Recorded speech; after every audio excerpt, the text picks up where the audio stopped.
सोचो अगर आप किसी से कुछ लेने जाओ और वो कहे कि पहले अपनी चीज़ सस्ती करो तभी मैं अपनी चीज़ सस्ती करूँगा। ये अब इंडिया और अमेरिका के बीच हो रहा है। अमेरिका ने डिसाइड किया है कि जो कंट्री उसके प्रोडक्ट्स पर ज़्यादा टैक्स लगाएगी वो भी उस कंट्री के माल पर उतना ही टैक्स लगाएगा। इंडिया को इस वजह से टेंशन हो सकती है क्योंकि अगर अमेरिका ने नए टैक्सेस लगा दिए तो इंडिया से वहाँ जो $66 बिलियन का माल जाता है उस पर असर पड़ेगा।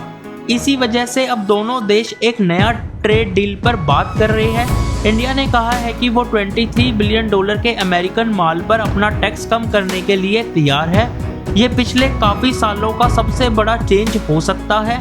बात यहीं तक ही नहीं रुकती, इंडिया चाहता है कि ये डील फाइनल हो जाए ताकि नए टैक्सेस लगाने का रिस्क ना रहे। दोनों देश के अफसर इस पर बात करने के लिए मिलने वाले हैं और जल्दी एक फैसला हो सकता है। इंडिया और अमेरिका के बीच ये ट्रेड डील तभी फाइनल होगी जब दोनों तरफ से फायदा होगा। इंडिया ने क्लियर कर दिया है कि वो हर चीज़ पर टैक्स कम नहीं करेंगे, जैसे कि मीट, गेहूं, मक्का और डेयरी प्रोडक्ट जैसे दूध और पनीर पर जो 30% से 60% तक टैक्स है वो कम नहीं किया जाएगा। लेकिन कुछ चीज़ों पर टैक्स कम हो सकता है जैसे बादाम, पिस्ता, ओट्स और एसेट्रा। एक और बड़ा मुद्दा है गाड़ियों का टैक्स। फिलहाल इंडिया में जो इम्पोर्टेड गाड़ियाँ आती है उन पर 100% से भी ज़्यादा टैक्स लगता है। अमेरिका चाहता है कि इंडिया इसको कम करे, लेकिन इंडिया सीधा एकदम से नहीं करेगा। इंडिया चाहता है कि अगर इस टैक्स को कम करना है तो धीरे धीरे काफ़ी सालों में किया जाए। एक और इम्पोर्टेंट बात यह है कि अगर इंडिया ने ज़्यादा टैक्स कम किया तो इसका पॉलिटिकल असर भी होगा। गवर्नमेंट पर प्रेशर रहेगा कि वो अपने फार्मर्स और बिजनेसमैन का भी ध्यान रखे। इसी वजह से हर फैसला सोच समझकर किया जा रहा है। अब सवाल ये है कि अगर ये नए टैक्सेस लग गए तो इंडिया को सबसे ज़्यादा नुकसान कहाँ होगा। एक्सपर्ट्स का कहना है कि सबसे बड़ा असर फार्मास्यूटिकल और ऑटोमोबाइल इंडस्ट्री पर पड़ेगा। इंडिया हर साल $11 बिलियन की दवाइयाँ और गाड़ियों के पार्ट्स अमेरिका को बेचता है। अगर नए टैक्सेस लग गए तो ये माल वहाँ महंगे हो जाएंगे और लोग दूसरे देशों से लेना शुरू कर सकते हैं, जैसे इंडोनेशिया, इजराइल और वियतनाम। इंडिया चाहता है कि नए टैक्सेस लगने से पहले एक अच्छा समझौता हो जाए, इसलिए ये तय किया जा रहा है कि सिर्फ कुछ प्रोडक्ट्स पर टैक्स कम किया जाए, सब पर नहीं।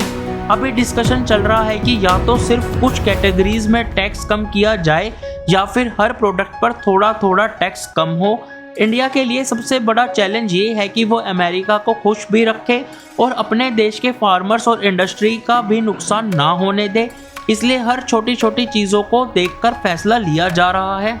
इंडिया के लिए ये ट्रेड डील सिर्फ बिजनेस का सवाल नहीं है, बल्कि एक बड़ी पॉलिटिकल स्ट्रेटजी भी है। अमेरिका के नए टैक्सेस सिर्फ इंडिया पर नहीं बल्कि काफ़ी दूसरे देशों पर भी लगने वाले हैं, लेकिन इंडिया की इकोनॉमी पर इसका इम्पैक्ट ज़्यादा हो सकता है क्योंकि अमेरिका हमारा एक बड़ा ट्रेड पार्टनर है। डोनाल्ड ट्रंप ने पहले भी इंडिया को टैरिफ किंग कहा है, मतलब उनका मानना है कि इंडिया हर चीज़ पर ज़्यादा टैक्स लगाता है। लेकिन मोदी गवर्नमेंट चाहती है कि ये ट्रेड डील ऐसे हो जिसमें दोनों देशों का फ़ायदा हो। इसलिए जब पीएम मोदी अमेरिका गए थे तभी ये डिसाइड हो गया था कि नए टर्म्स पर बात होगी। अब अगली बात ये है कि अमेरिका की तरफ से एक डेलीगेशन इंडिया आने वाला है जो इस डील पर फाइनल डिस्कशन करेगा। अगर सब कुछ सही रहा तो एक नया ट्रेड एग्रीमेंट पर साइन हो सकता है, लेकिन अगर बात नहीं बनी तो नए टैक्सेस लागू हो सकते हैं जो इंडिया के लिए एक बड़ा चैलेंज बन सकता है। इंडिया के ट्रेड मिनिस्टर के ऑफिशियल्स ने भी क्लियर कर दिया है कि वो अमेरिका के साथ दोस्ती रखना चाहते हैं, लेकिन अपने नेशनल इंटरेस्ट पर कोई कॉम्प्रोमाइज़ नहीं करेंगे। ये बात एक पार्लियामेंट्री मीटिंग में भी डिस्कस की गई थी, जिसमें कहा गया कि अमेरिका एक तरफ इंडिया से टैक्स कम करने को कह रहा है, लेकिन खुद नए टैक्सेस लगाने की तैयारी में है। इस वजह से इंडिया एक बैलेंस्ड अप्रोच रखना चाहता है। एक तरफ वो अमेरिका के साथ डील कर रहा है, दूसरी तरफ वो अपनी इंडस्ट्री और फार्मर्स का भी ध्यान रख रहा है। इसलिए कुछ सेक्टर्स पर टैक्स कम किया जाएगा, लेकिन हर चीज़ पर नहीं। अभी के लिए दोनों देशों के बीच फाइनल बातचीत होनी बाकी है, लेकिन अगर ये डील सक्सेसफुल हो गई तो इंडिया और अमेरिका के बीच ट्रेड और स्ट्रॉन्ग हो सकता है। अगर नहीं हुई तो नए टैक्सेस का असर इंडिया के एक्सपोर्ट्स पर ज़रूर पड़ेगा। आने वाले दिनों में ये क्लियर हो जाएगा कि इंडिया और अमेरिका के ट्रेड रिलेशन किस डायरेक्शन में जाते हैं। बाकी वीडियो अच्छी लगी तो वीडियो को लाइक करो, शेयर करो एंड चैनल को सब्सक्राइब करो।